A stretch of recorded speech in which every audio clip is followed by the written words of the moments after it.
Saudações a todos, sejam muito bem-vindos ao Palavra Diária. É uma honra, uma grande alegria ter você aqui. Pessoal, nossa conversa hoje é sobre o tabernáculo.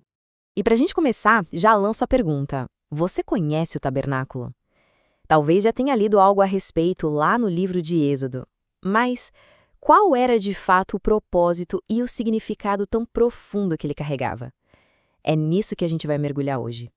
Olha só, para a gente entender de forma bem direta, o tabernáculo era uma tenda sagrada que servia como morada de Deus entre o povo de Israel durante sua peregrinação pelo deserto. Ele era a representação visível da presença de Deus no meio do seu povo, em um local de adoração, sacrifício e comunhão com o Senhor. Pensa nisso, era o coração da vida espiritual de Israel, bem ali, no meio deles. Certo. Agora que a gente já tem essa base, vamos nos aprofundar um pouquinho mais no seu primeiro e grandioso significado: ser a morada de Deus na terra. Já parou para pensar na imensidão disso? A presença divina, manifesta, habitando com o povo em pleno deserto.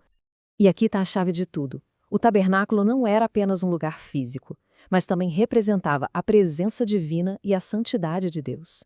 Isso exigia que aqueles que se aproximassem dele o fizessem com reverência e pureza. Era um lembrete constante, um Deus santo habitando no meio de um povo pecador.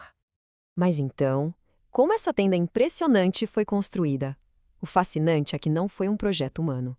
Vamos olhar para a construção da tenda sagrada, que seguiu, detalhe por detalhe, as instruções divinas que Deus entregou a Moisés lá no monte. Deus deu a Moisés uma planta baixa, um projeto celestial, podemos dizer. E a estrutura era dividida em 3 áreas principais, que a gente vai percorrer agora.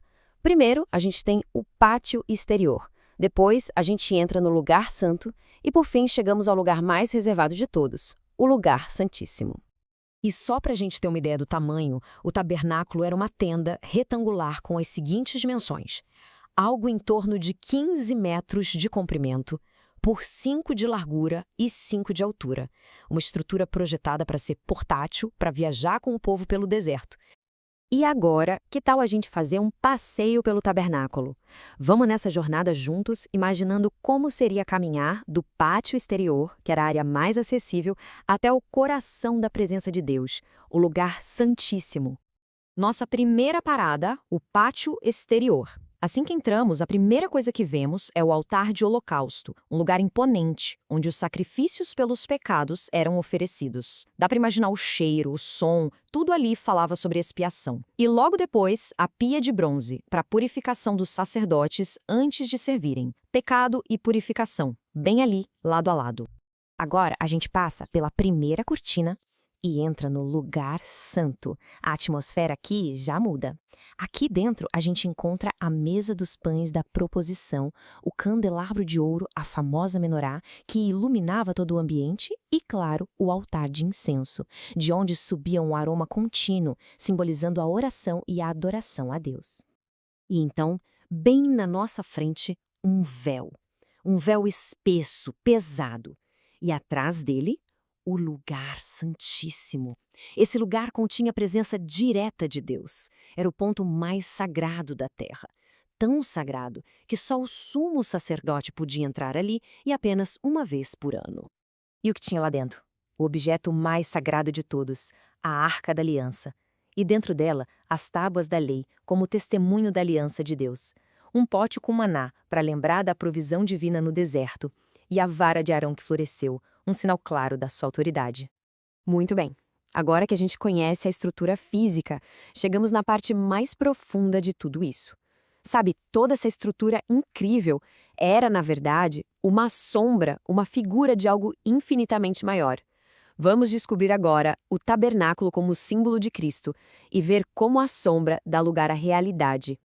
Pense um pouco no altar de holocausto. Ali, animais eram sacrificados dia após dia, sem parar. Mas tudo aquilo apontava para o sacrifício de Cristo, o Cordeiro de Deus que tira o pecado do mundo, de uma vez por todas. Um único sacrifício, perfeito e final. E o que me diz do altar de incenso? Aquele incenso que subia continuamente simbolizava as orações do povo. Pois bem, Em Cristo, as nossas orações são aceitas porque Ele mesmo é o nosso intercessor eterno diante do Pai. E aqui está o clímax. Aquele véu que separava todo mundo da presença de Deus, o que aconteceu com ele? Em Cristo, nós temos o véu e a abertura ao Santo dos Santos. No exato momento em que Jesus morreu na cruz, o véu do templo se rasgou de cima a baixo. O caminho para Deus foi aberto para todos nós. E esse véu rasgado nos leva direto para o cumprimento final de tudo. O tabernáculo não era um fim em si mesmo, ele apontava para o tabernáculo e a nova aliança em Cristo. Vamos ver como isso se torna a presença plena de Deus no nosso meio. O apóstolo João, quando descreveu a vinda de Jesus, usou estas palavras poderosas. E o Verbo se fez carne e habitou entre nós. Jesus, a palavra viva de Deus, veio morar aqui, com a gente. Mas agora, presta atenção nesse detalhe que é simplesmente fantástico. A palavra grega original para habitou, nesse versículo, significa literalmente fixou sua tenda ou armou seu tabernáculo. Ou seja, João está dizendo que Jesus tabernaculou entre nós. Ele é o verdadeiro tabernáculo, a presença real de Deus com a humanidade.